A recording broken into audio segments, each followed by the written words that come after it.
Happy buckets, everyone, and welcome back to another episode of Losers Ball. I'm your host, Ilan Shields, alongside my good friend and co-host, Double B, Big Brain, Ben Bremen. Ben, how are you doing today? We're doing great today, Ilan. Snowing today, but the mood's happy overall. Not only am I with Ben Bremen, but we also have a special guest, someone who, I'm very excited to introduce on our podcast. He is a author, a speaker. He has played at Villanova for college football. His name is Bodine Sanders. Bodine, why don't you introduce yourself? How are you doing? Gentlemen, how you doing? Thanks for having me on, and I'm excited to be here. And I'm a former athlete. Well, you know what? I'm still an athlete because I play golf and tennis. Just to say I'm a former player, but I'm still an athlete, even at my age. You and Charles Barkley are one and the same athlete right now. Wait, but who swings better? How's your golf? Oh, come on, Ben, come on! Don't do that to me. Hey, he's improved over the past few years. It's not looking too bad. I saw that, and he's worked really hard. He actually doesn't live far from where I'm standing. One of his homes is not far from here, a couple of miles. And yes, his swing has gotten better. But I guarantee you, I could beat Charles playing left-handed as a sophomore. Right, right? We'll have a Losers Ball produce live stream. Charles Barkley versus Bodine Sanders. Yeah, we're gonna have this. Charles, if you want to come on, you've been challenged. Yeah, go ahead. So why don't you tell us a little bit about yourself, your book that you wrote, what drove you to write the book, and give the audience a little bit of a sense of who you are and your expertise. Absolutely. Bodine Sanders is my name. Again, I am an advocate for diversity and inclusion. And I decided to write this book for a couple of important reasons, but I'll give you a good story. Howie Long, who's an NFL Hall of Famer, I was attending his youngest son's lacrosse state tournament down in Maryland. And this was probably 15, 17 years ago. And our group was out tailgating, and one of our alumni mentioned to Howie that I started my athletic career at Cheyney University, the oldest HBCU in the country. And then I transferred to Villanova. And Howie, being the intelligent, smart, worldly guy that he is, immediately understood what that meant, right? Going from the oldest Black school to a affluent, traditional white institution, or as I say in my book, predominantly white institution. So he immediately knew that was an interesting story. And he said to me, you need to put that on paper. And I didn't know what that meant. So I said, what do you mean? He goes, write a book. So we had a conversation about that. So, and then over the years, and I live 4 miles from Villanova. So going back to to football games or basketball games or alumni events, you'd have classmates or teammates tell part of my story, right, over the years. And I, having all that in my head, and then Colin Kaepernick, when he took the knee, you remember that? Mm-hmm. And the schism that, and the backlash and the conversations that started because of that. Hearing those conversations and hearing people talk back and forth gave me even more inspiration to say, you know what, I need to write this book, because I would see on TV, the media would say, we need to have the race conversation. And I would immediately think, yell, or throw something at my TV, obviously something that's soft, and say, athletes that have played a team sport and it's a diverse team sport, have had the race conversation. Why? Because we're together all the time. If you specifically think about any sport, when they're in season, those teammates are together all the time, right? And so Mother Nature creates an opportunity for you to have the race conversation. It could be about pop culture. It could be about clothes. It could be about food. It could be about where you're from. And it could be any reason you just all of a sudden find yourself as teammates having race conversations. They could be light, they can be medium, or they can be uncomfortable. It just depends on what the topic is, right? So all of those things added to, you know what, let me tell my story, write my story, because I know what exactly it feels like. I know I have the experience, and I think it would be valuable for people to know the story. And that's when I got started with it. Wow, that's so it seems like you've had a really I'm trying to put the words here, but a very you've lived in very different kind of situations, growing up in the South and then moving north to Philly, going to Villanova, which even I believe like Christian denomination wise completely different. Villanova being a Catholic school, I believe you said you grew up in the Baptist South. What was it like going to, as you said, a PWI? What was your initial reactions? Was there some sort of culture shock when you go out there? What was your experience like? It was not culture shock. I was concerned, but it wasn't culture shock. And the reason I was concerned is because my sister and a few friends back home told me what I was getting into. I didn't believe it. So I'll give you a quick story. While I was at Cheney, I was only at Cheney one semester. I had an opportunity to travel from Cheney to Villanova for what was called a Black Cultural Society. That was the organization on campus. Nowadays, it might be called the Black Student Union or the Black Alumni, whatever the organization, multicultural organization. There could be a number of titles now, but this is, again, back in the 80s. Mm-hmm. So I traveled over to Villanova, which is not more than 10 miles, max 15 from Villanova, the distance between Cheney and Villanova. So I go over for a Black Culture Society party.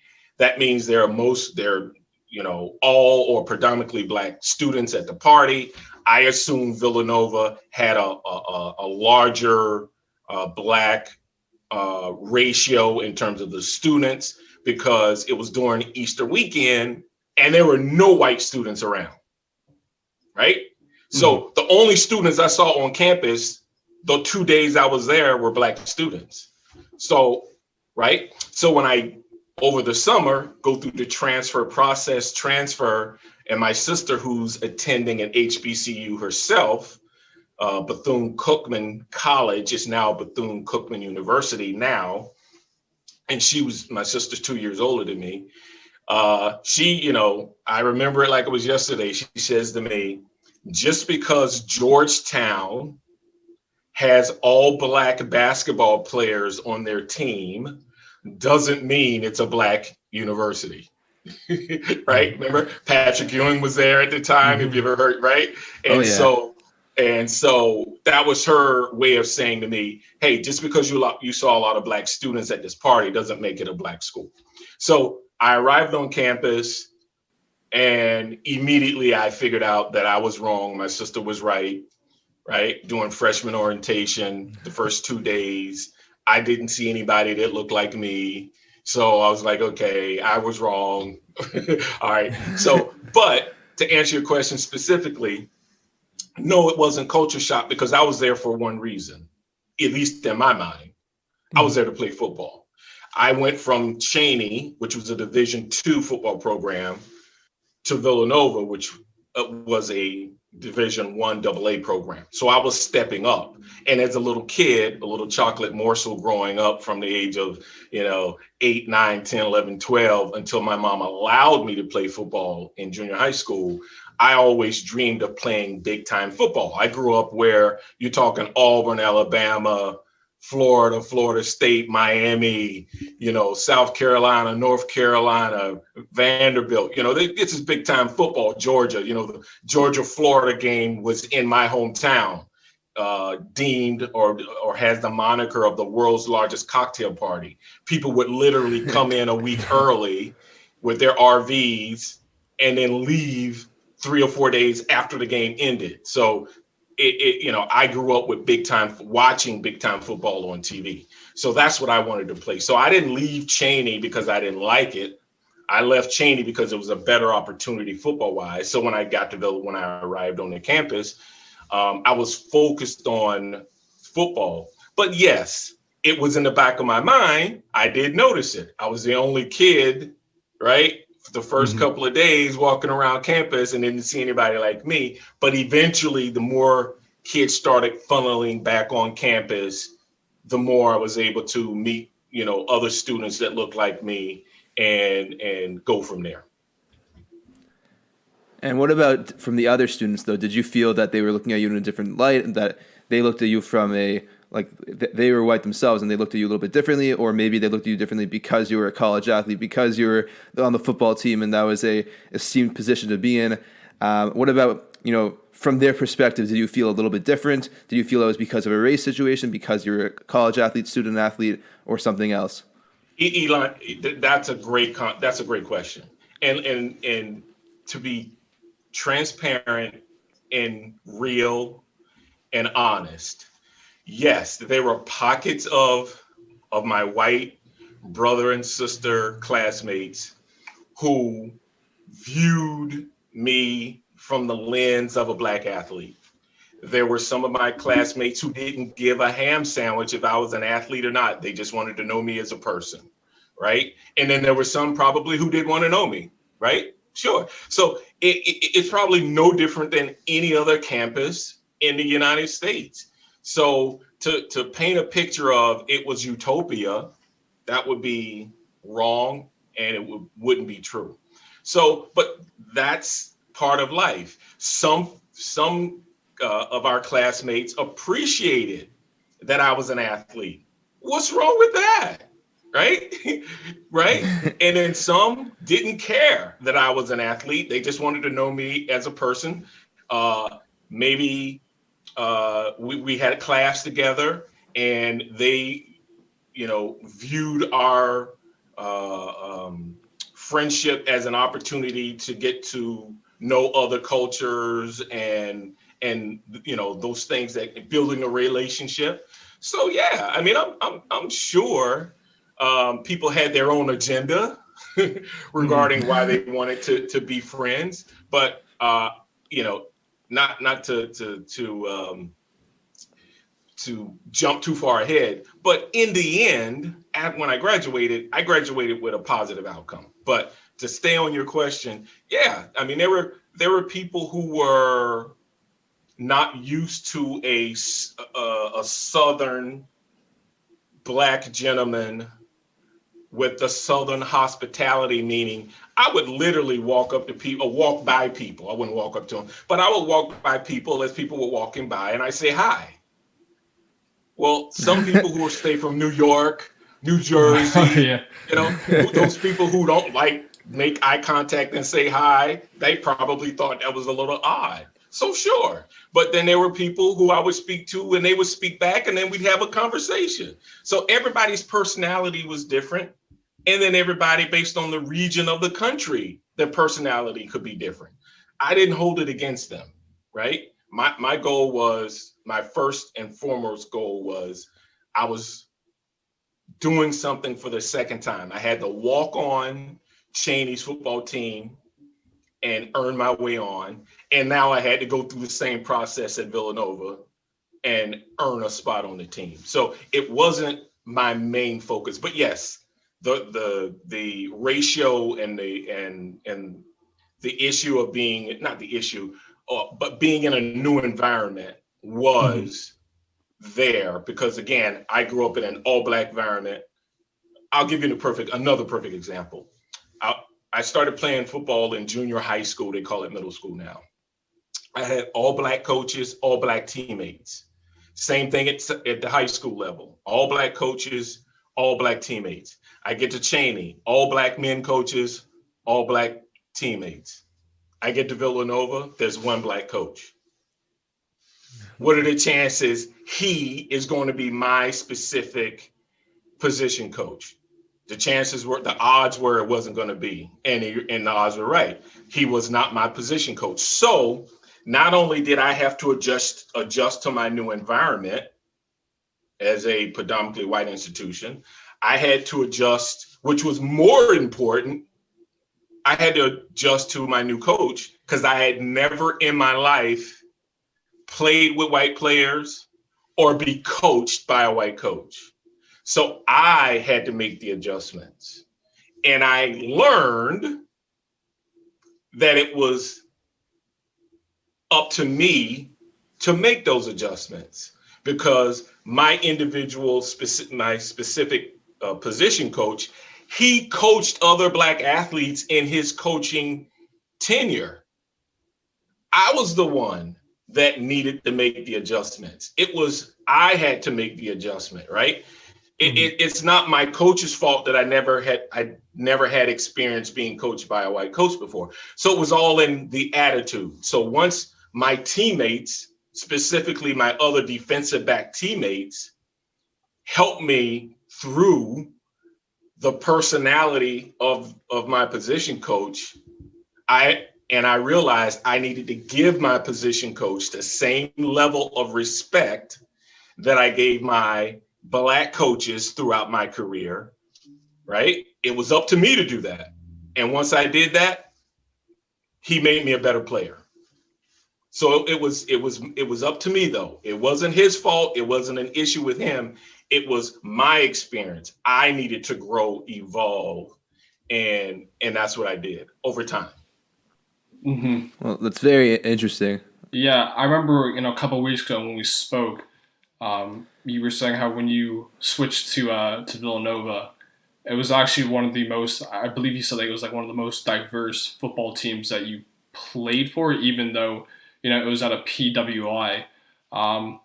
Could you kind of explain to our listeners like how you found that team to be diverse, even though, going from the HBCU to PWI, what was it like playing on that team? Well, the first day of our meeting the coaching staff, I walk in the locker room with one of my teammates, Nate Booknight, who also transferred in.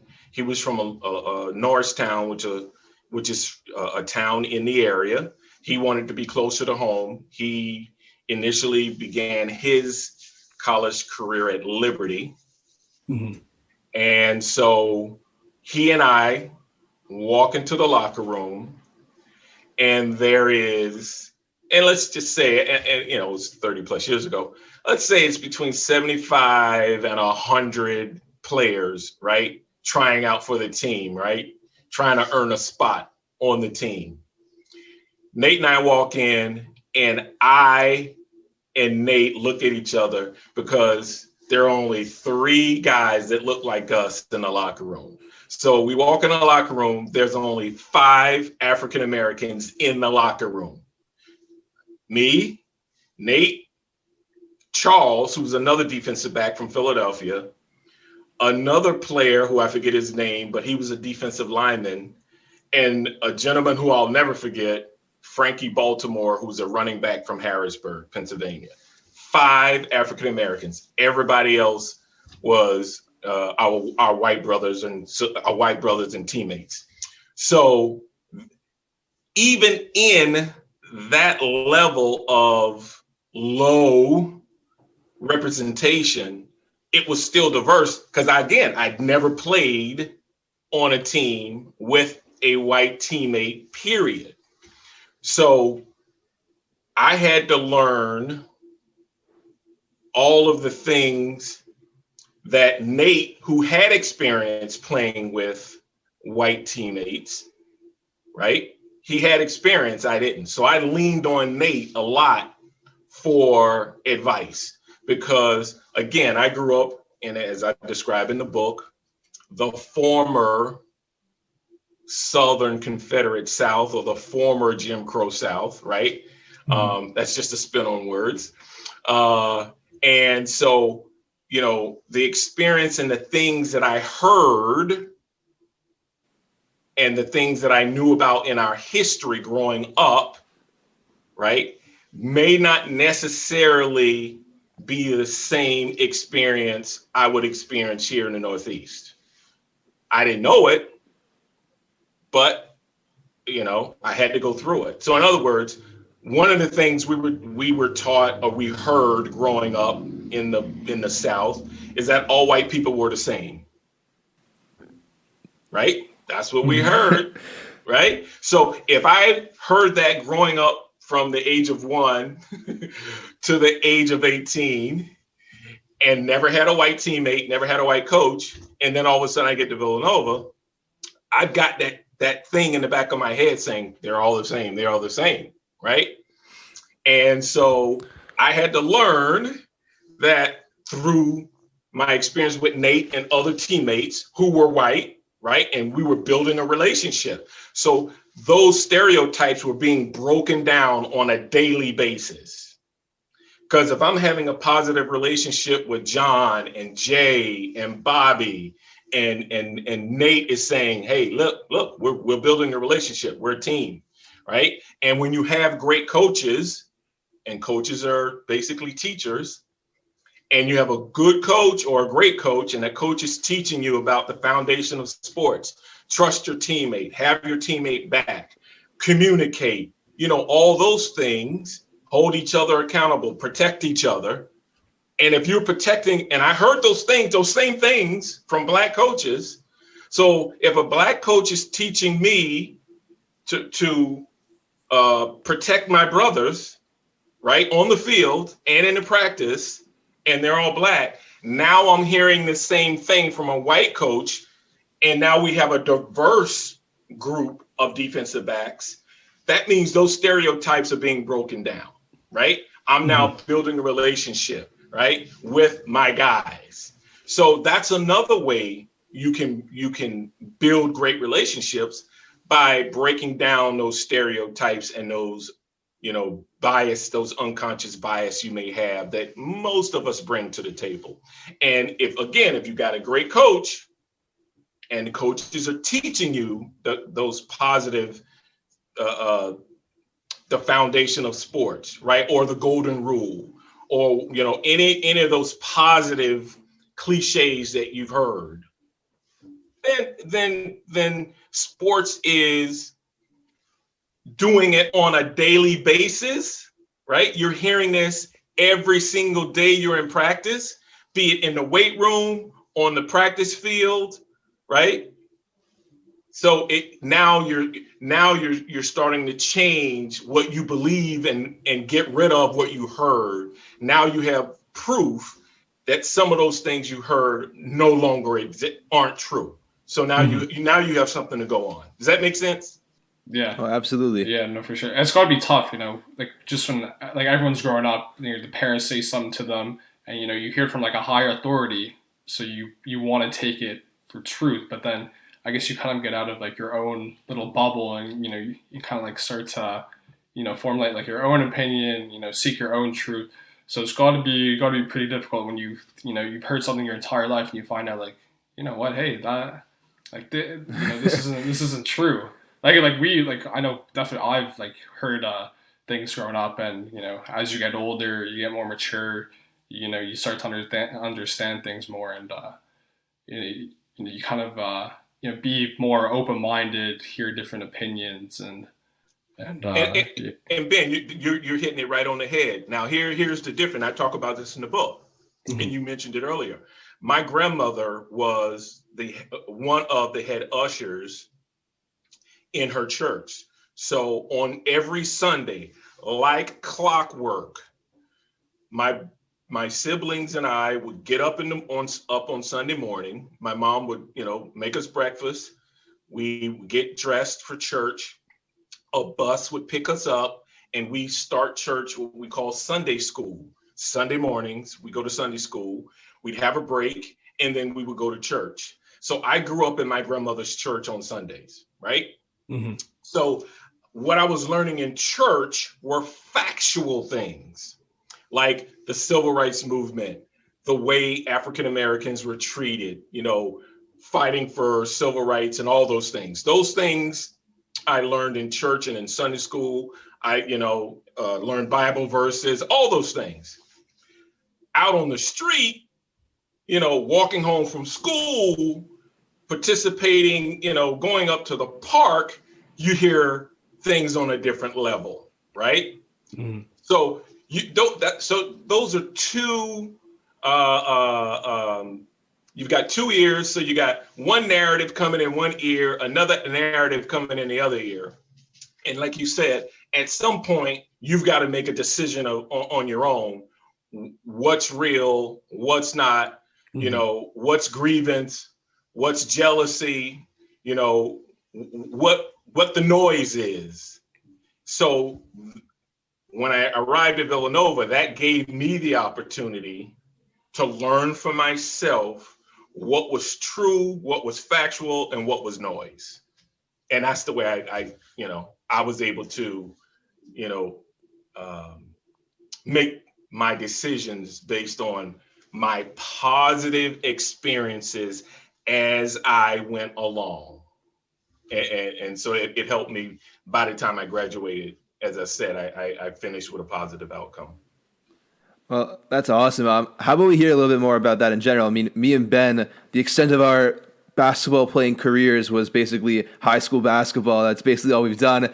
Why don't you talk a little bit about being a college athlete? You mentioned a little bit about how you had, when you were recruited, how they, went to the parties a little bit. So the recruiting process, everyone talks about that when you're a college athlete. I read in your book a little bit how you had dinner with Dr. J, or you don't refer to him as that, Mr. Irving, if I recall. So why don't you talk a little about some of the experiences that not everyone gets to experience being a college athlete, being, I guess, one of the top dogs on campus, and also maybe some valuable things you learned from it, whether it's the cliches from just in general team sports or other valuable lessons that you gained. Why don't we hear a little bit about that? Well, absolutely. So one of the experiences I learned was, and I talk about this in the book, after Villanova won the first basketball championship against Georgetown in 1984-85 season, April Fool's Day, right? Never forget it. During that summer, Ed Pinckney, you may remember that name, Easy Ed. Ed played for the Toronto Raptors for a little while before he got traded to the Philadelphia 76ers. And so Ed was nervous about, being in the NBA. And he wanted to practice as much as he could. And the first team, he was drafted by the Phoenix Suns in the first round. So we're in the gym and he's trying to work. He wants to work out and nobody's around. So and when I mean work out, he wants to play, not just me pass him the ball, him take jump shots, right? He wants to get a run in, right?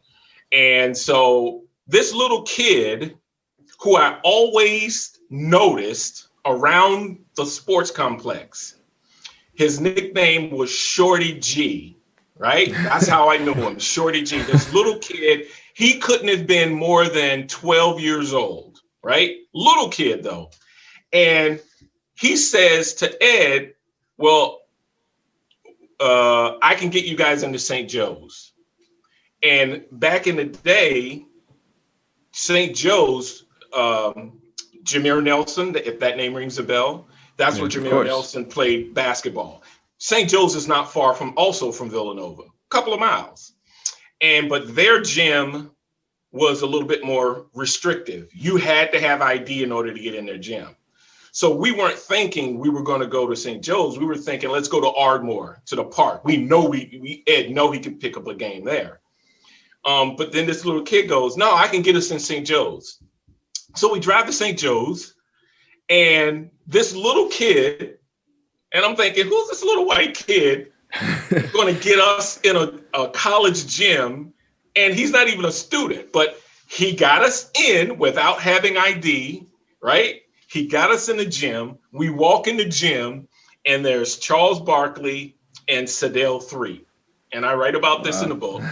And so we ended up playing a 2-on-2, right? Charles versus Ed and me versus Sedale. Now, why is this that story? I mean, it's a great story, but why is it important?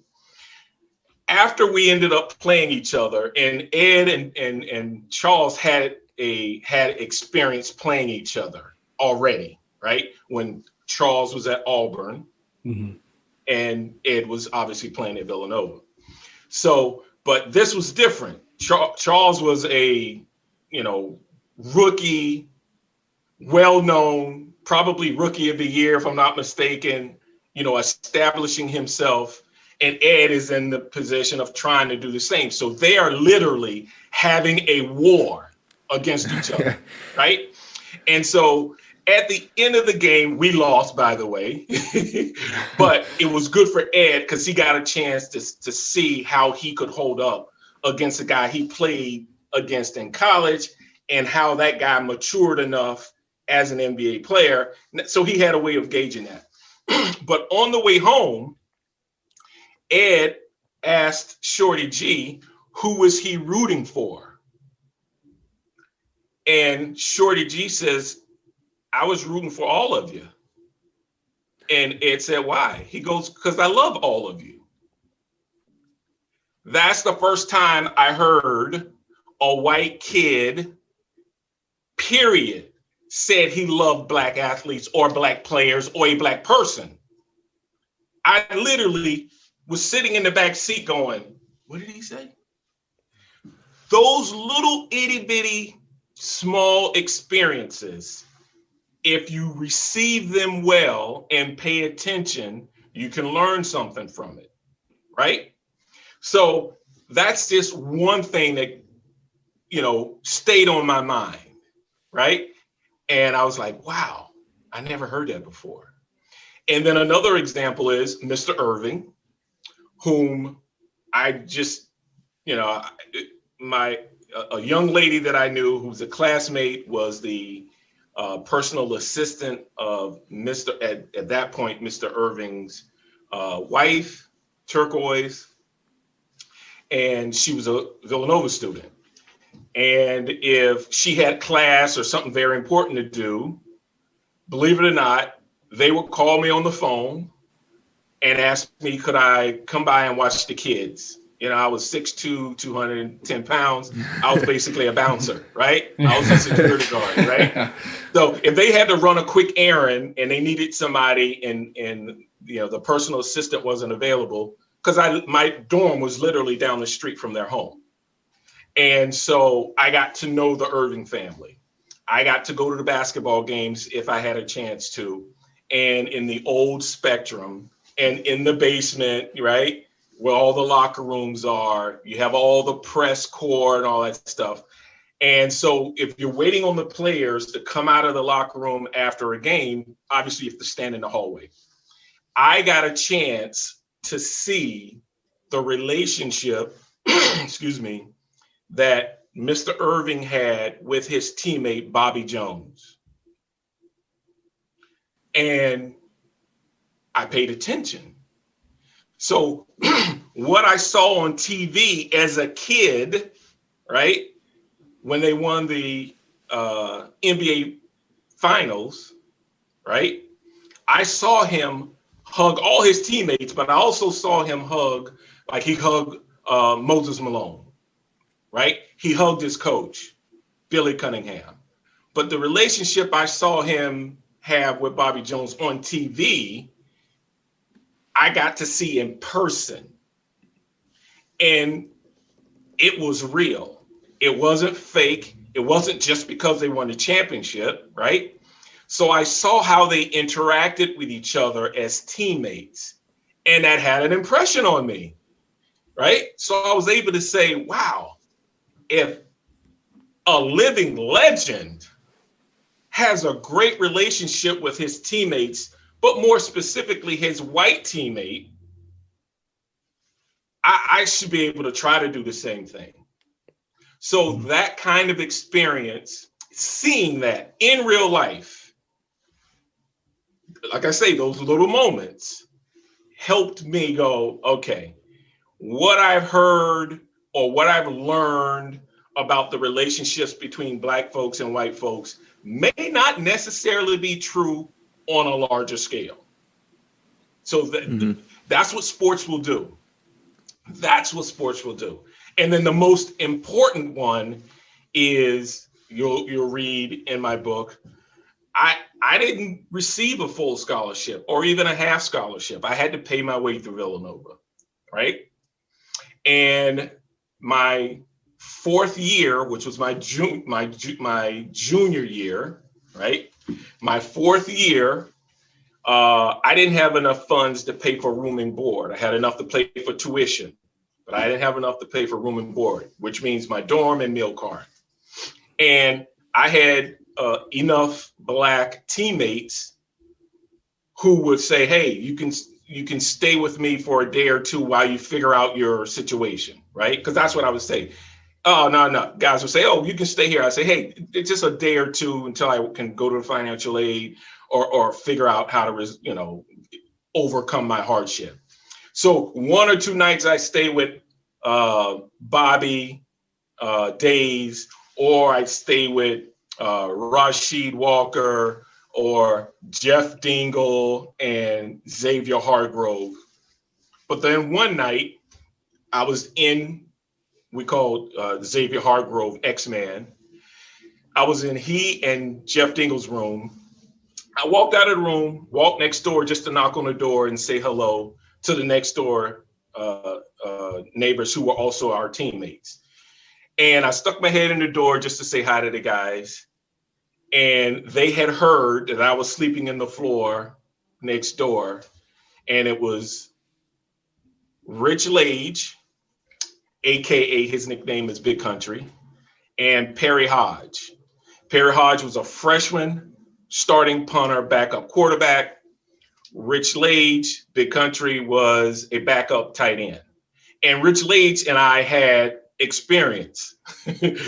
He was a tight end, I was a strong safety. So in practice, we literally butted heads every day, right? Yeah. Every day. And so when we first met, say 2 years prior, I thought he didn't like me because I was Black, right? It wasn't he didn't like me because I was Black. He didn't know me, but I was a jerk because during one particular play, right, we should have been going 50%, right? Not all out. And I'm trying to make a name for myself, right? So I'm going all out. So he gets mad at me and calls me a jerk, right? But we butted heads every day in practice. All of a sudden, I stick my head in the door, say hi to the guys, see how they're doing. They heard I was having issues and a hardship, and they immediately step up to the plate and say, Bodine, you can sleep in our room all year round, no questions asked. Whatever you need, it's yours. Wow. Now, come on. I didn't expect it. Thank goodness I was too dumb, naive, and stupid not to open my mouth and say no, right? And Perry wouldn't have let that happen anyway, because by the time I was thinking about, should I say no, Perry was like, where's your stuff? I'm gonna move you in right now, right? So it experiences like that. And then once I moved in, I mean, people didn't think it would last. You had 3 guys from 3 different parts of the South. Rich Lage, Big Country, from Charlottesville, Virginia, which is part of the South. Yeah. Perry Hodge from Hilton Head, South Carolina, and then obviously me from Jacksonville, Florida. So you had 3 guys from 3 different parts of the South, right? 3 different religions, Baptist, Episcopal, and Lutheran, right? And throwing race in the mix. And then you had guys that were from 3 different economic class. Perry was more than middle class. Big Country was middle class, and I was, working class. Mm-hmm. So we had all these recipes, right, going against us, but we made it last. We made it work. It lasted the entire year. We built a great relationship. Perry had a car, a sports car, and we literally jumped into his sports car. Perry was 6'3" as a quarterback, Rich Lage 6'4", 6'5" as a tight end, me 6'2". We jumped into a two-door sports car because I was the smallest. I had to ride in the hatch, right? Mazda RX-7. I had to ride in the hatch, and we had a losing streak or something. We literally jumped in the car and drove to South Carolina to get away from campus, right? And went out on his father's boat, went out in the ocean fishing. Little experiences like that helps build a great relationship. Because when you're roommates, you hear about your family members, right? And Perry obviously talked overwhelmingly about his parents. I talked about my mom and my sisters. Rich Lage talked about as much as unfortunately, his father had passed away probably about 4 months prior to that. So he was in a different mindset. And which is so special about Big Country. His father had passed away at UVA because his dad was a coach, right? So when he arrived for fall practice, that's when word started to spread and we heard his father pass away. So the empathy that he had to take on a new roommate really shows the heart that he had, right? And then Perry, being a freshman, what freshman wants to live with 3 people in a room? But it goes to show you his heart, right? But so we all had an opportunity to spend time together for the entire year. And it went beyond just teammates. We built a bond where till this day, we talk. We are the best of friends. We're brothers. Yeah. It goes beyond just, oh yeah, he was a teammate. We had great experiences winning and losing together. No, we have a great relationship, and it's been 30 plus years, right? Yeah. So it shows that it's true.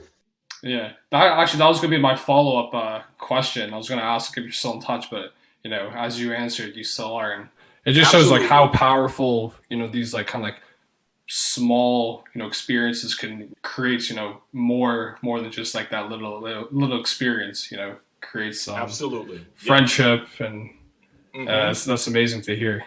Yep. Yeah, you're also a big guy, so it's not just the all the different backgrounds, but just physically taking up space. It's not just like it's a lot to take on. Oh, three big guys in a small dorm room. You're bound to get on each other's nerves, right? Yeah, it's absolutely natural. But we worked it out. Mm-hmm. We did get on each other's nerves at times, but we worked it out. And having the ability to work it out and having that foundation of teammates, brothers, having each other back comes into play when you're having disagreements, because you don't want to let go of that friendship. You don't want to let go of that bond. So you're going to treat each other with respect, even when you're having a disagreement. I like to say, and I write about this in the book, football players are naturally aggressive. Basketball players are passive aggressive. We argue differently, in other words. Football players, when we argue and we fight, it's a fight, right? It's we think we're going to throw a punch. No. A punch is being thrown. And I'm not trying to beat up basketball players, but you've seen basketball players have fights, right? Football players, you have a fight, things get destroyed. So if you can have a fight, shake it off, and still be family, that means something. And so we've had many of conversations. I write in the book. We had many of conversations that particular year about a lot of topics: race, politics, dating. I mean, it's all in the book. So, and having those conversations, you learn from each other. Like I learned that Perry and Rich had more diversity in their life and earlier in their life than I did, because their parents focused on it. Their parents wanted them to play on diverse teams. Obviously, Big Country, that was going to take place because his dad was a coach. He understood. But when I learned that Perry's parents made sure he played on diverse teams so he could learn more than what his immediate space was, that's when I realized I was the one that didn't have diversity growing up, because I never played with anybody that didn't look like me. So those are the kinds, and you learn that by having conversations. You learn that by trying to build a relationship. And then you watch the relationship soar. And that's an example of how we as human beings can advance our relationships regarding racial relations. Take the competition out of it, right? And start with the low-hanging fruit. Let's just build let's shake hands, introduce ourselves, find common ground, build on that, and then over time we'll work our way to the uncomfortable conversations. Because once we get to those uncomfortable conversations, we've built a relationship strong enough where it'll be able to still hold together. Mm-hmm. And as you mentioned, uncomfortable conversations. Us here at Losers Ball, as being a basketball podcast, we like to talk about the NBA. And this past season, we saw the NBA go through, drastic change. COVID aside, going to the bubble. And during the bubble, we saw, a lot of activism, a lot of players, expressing themselves. And we want to know, what were your thoughts on, the NBA's activism inside the bubble and just, in general? We see players like LeBron James, Giannis Antetokounmpo, some like their big name players taking stands. So what are your thoughts on it? Do you think what they're doing is enough, or do you think there has to be kind of a greater conversation going forward? Definitely a greater conversation. But I'm in a unique position. Mm-hmm. I was born in 1965. 1964 and 1965 are significant in the United States. The Civil Rights Movement and the Civil Rights Act were passed during those 2 years, Voting Rights Act and all those, right? So if you think about from 1965 till now, you're talking 55 years of feeling or legally people of color having the right to vote and protections against racism. It's not perfect. There's no silver bullet, but that's when it started. That's not long ago, right? Yeah. So if you also, for me, my perspective, growing up watching Kareem Abdul-Jabbar, Muhammad Ali, Jim Brown, and a lot of the athletes that were using their voice and using their platform, and then all of a sudden it went away.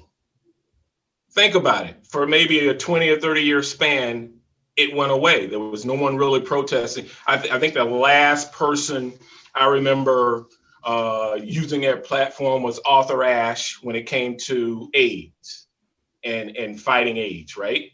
But prior to Arthur Ashe, you had that group I just talked about. Now you have the new generation. In other words, my generation didn't do it. What I remember from my generation is Charles Barkley doing a commercial saying athletes aren't role models, right? I think it was a Nike commercial, if I'm not mistaken. Forgive me if I'm wrong. But I remember the commercial and his words. I knew what he meant, but a lot of people didn't take it the right way. So the guys today are more conscious, right? They're aware.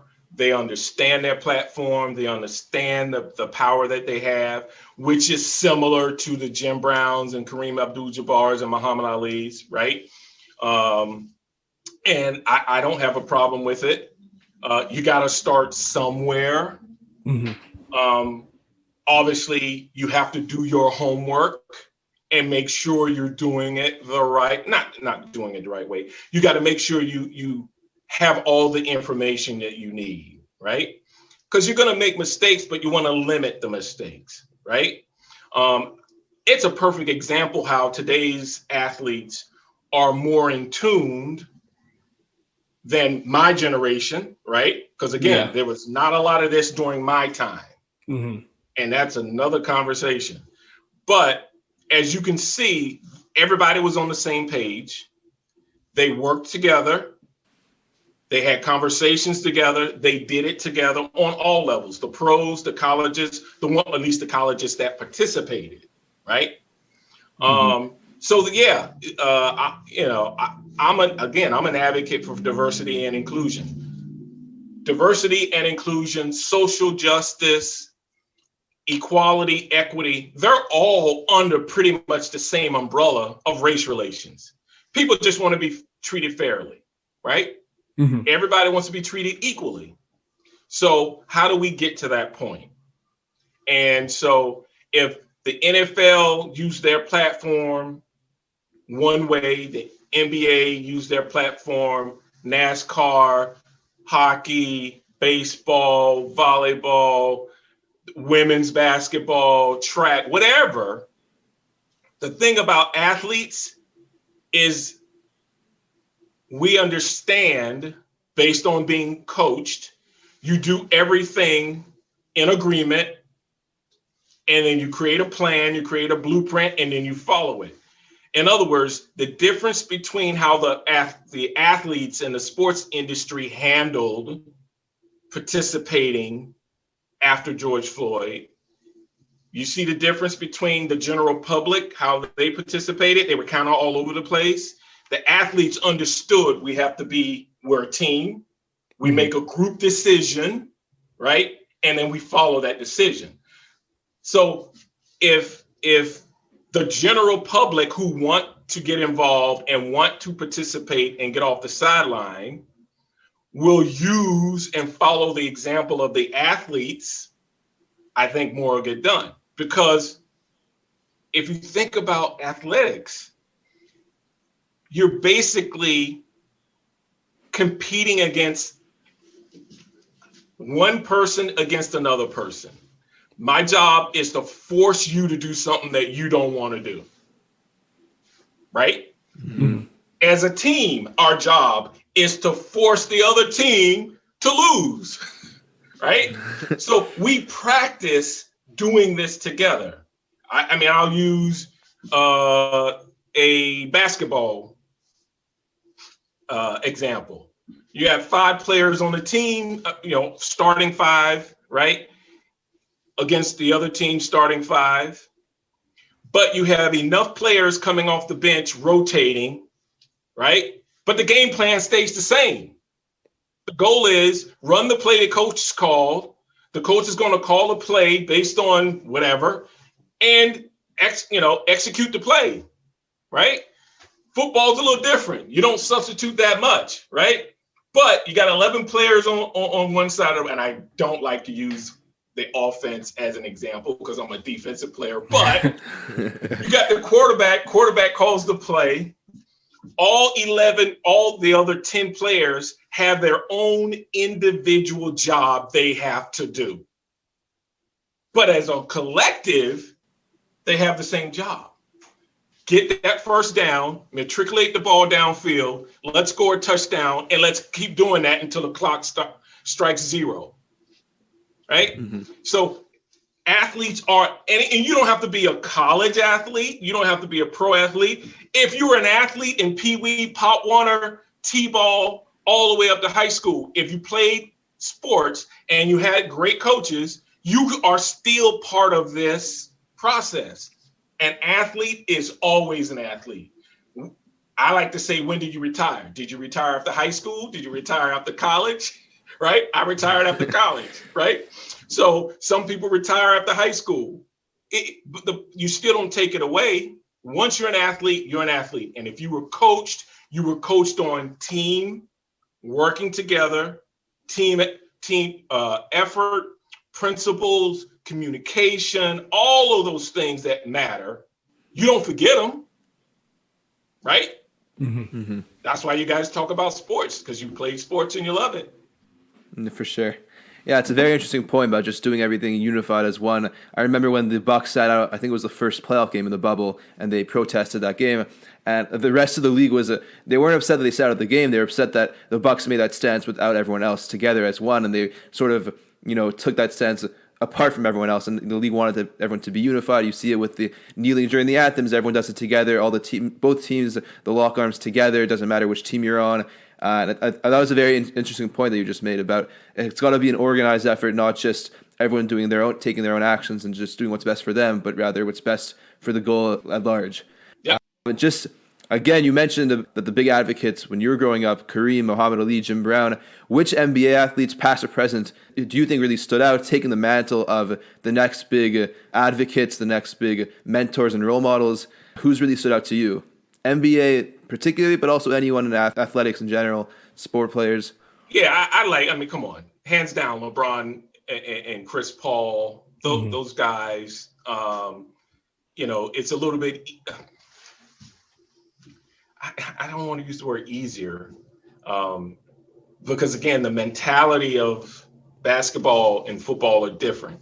But obviously LeBron stands out and his crew, and then the NBA, the way that they have the freedom or feel like they have the freedom to voice their opinions and use their platforms. In football, I think if I had to pick someone who in football, they picked the Walter Payton athlete of the year, guy who's given back to the community. But specifically regarding social justice issues or diversity, I don't know if anybody who's currently playing stands out. I know, well, you know what? Malcolm Jenkins, when he and Chris Long were teammates with the Philadelphia Eagles, they did an outstanding job. Obviously, Colin Kaepernick had a huge impact. I think he could do more. I think his approach is different than my approach. Obviously, the gentleman who's in NASCAR, the black NASCAR Bubba Wallace.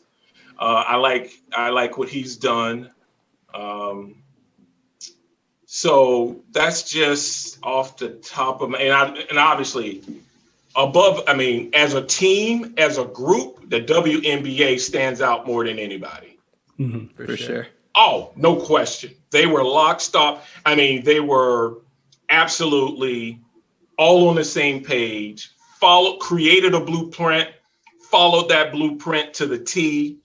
So I absolutely appreciate what they did. And they're only going to get more involved in terms of, the female athlete and women in general across the board.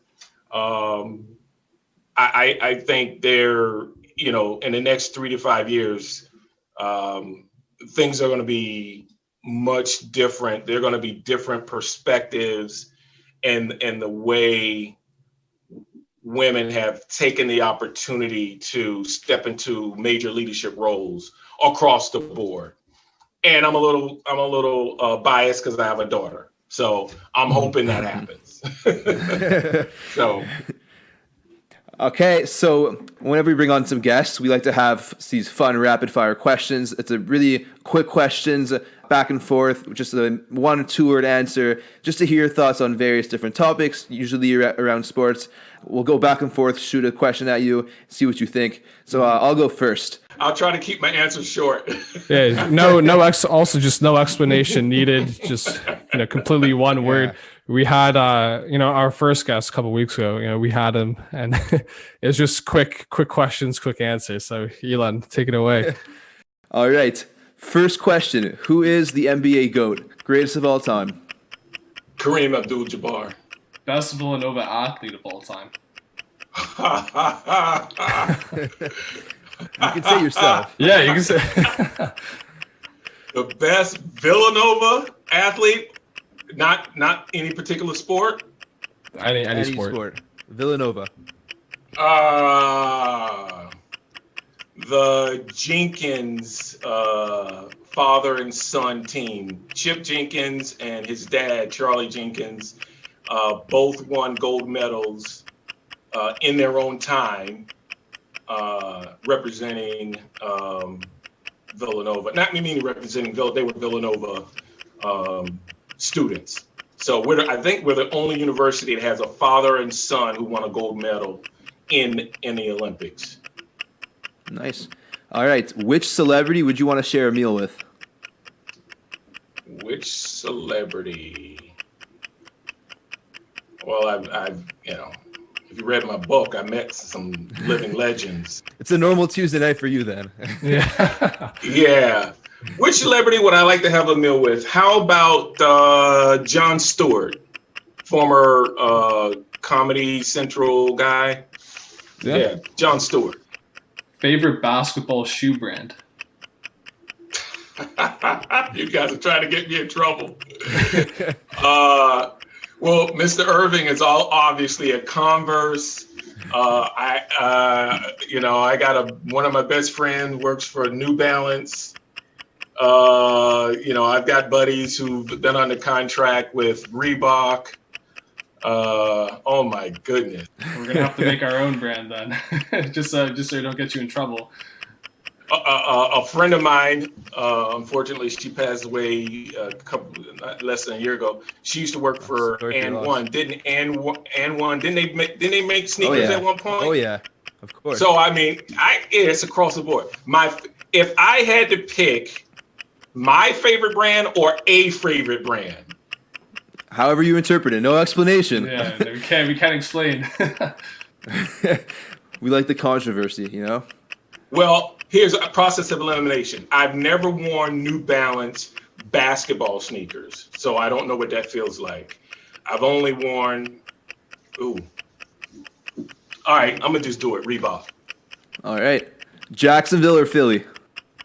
He didn't dangle anything else. He just said Jacksonville and Philly. Oh, dude. Philly. Is a hot dog a sandwich? Huh? Is a hot dog a sandwich? This is an actual debate. People think a hot dog's a sandwich. People don't think it is. Oh, a hot dog. Okay. Yeah. A hot dog is a hot dog, a sandwich. Yeah. All right. A kickoff return touchdown or pick six? Pick six. You kidding me? So these are some basketball questions. How would you rather play, 2s and 1s or 3s and 2s? 2s and 1s. Chain mesh or a rope mesh? I'm not sure. Or no mesh even. I don't know enough. I don't have enough information about I don't know. Wow. I don't know. I can't answer that one. All right. We can skip it. Shirts or skins? At my age, shirts. Younger age, skins. Absolutely. But if I had to answer it now, definitely shirts. I mean, shirts. You can pull off skins. And then the last rapid fire question we've got for you: winner's ball or loser's ball? Oh, loser's ball. Hey, there we go. That's how we do it around here. It's easy. So before we we end our episode, we want to ask you to leave something that our audience could take away from. If they could take away one thing from this episode, we want them to take away this part at least. What can we all do to kind of help make society better? In terms of whether we're playing sports or just in general. Like, what experiences do you have that the average person can take away? Just be like, yeah, I can help make a change in today's day and age. Well, again, if we as African Americans want to be treated fairly, and if our good-willed brothers and sisters, white brothers and sisters, right, are making the effort to try to do that, then everybody needs to leave their ego at the door, right? Leave the competition at the door. And truly, people need to think about that, right? We get so caught up in competing, wanting to be the first one with the question, wanting to be the best question, wanting to be this, that, and the third. Sometimes you just got to listen and let it happen, right? Mm-hmm. So just let it happen. Low-hanging fruit. Just let the process happen.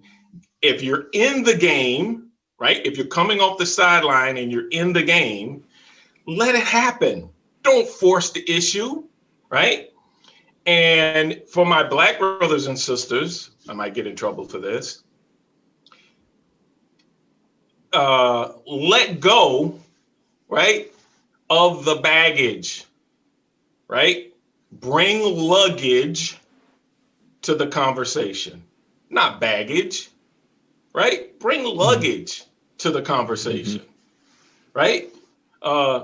And so there's no silver bullet, but if you're making the effort and you're genuinely, truthfully, honestly making the effort, then we're matriculating the ball downfield. We're making advancements, right? It's not about throwing a Hail Mary and getting a touchdown on the first play. It's the process. Remember Allen Iverson talked about practice, right? You can't just want to start and then end in the Super Bowl. There's a process in the middle. It's practice. You gotta do all of it, right? Don't half step. Don't dip half your foot in the water, right? All those cliches, all those metaphors, all those analogies. The bottom line is you just got to be genuine, make the effort, and we'll be moving in the right direction. Thank you so much, Bodine. Thank you. On behalf of Ben and I really want to thank you. We've learned a ton from you. You've had a ton of great things to say. We've enjoyed reading parts of your book so far. We can't wait to finish it. And so just to all listeners at home, if you want to get his book, it's called Race Against Race. Where can they find the book? Where can they reach out to you? Well, I'd love to come back and we can talk about Kyle Lowry. And greatest Raptor of all time. By the way. From Philly. That's right. You can go to all the information regarding my book is on my website. That's BO-DEAN Sanders. I have a copy of it right here, right? And so bo-deansanders.com, all the information that you could learn about me and folks that endorse the book and my media interviews. And I hope to have your guys posted as well with your logo. Yeah. And so, that's where you can find all the information. You can order it at any of your online retailers. That's the safest thing to do until we get over this pandemic, right? So I appreciate it, guys. I really do. Yeah, and awesome. if you want me to come back again and talk about Kyle Lowry, we could do that too. And we would love to have you back, and we'll also add the website in the description, so it'll be easy to access for our listeners and viewers. Awesome. Our listeners might be a little offended you didn't choose Lowry as the greatest Villanova athlete of all time, but you'll have to explain yourself at a later time. I will. Bodine, again, thank you so much for coming on. And for our listeners at home, also make sure to give us a follow, tag your friends on our pages on Instagram, TikTok, Twitter, @LosersBallPod. And until next week, happy buckets, everyone. See you next week, guys. Thank you, Bodine. You got it.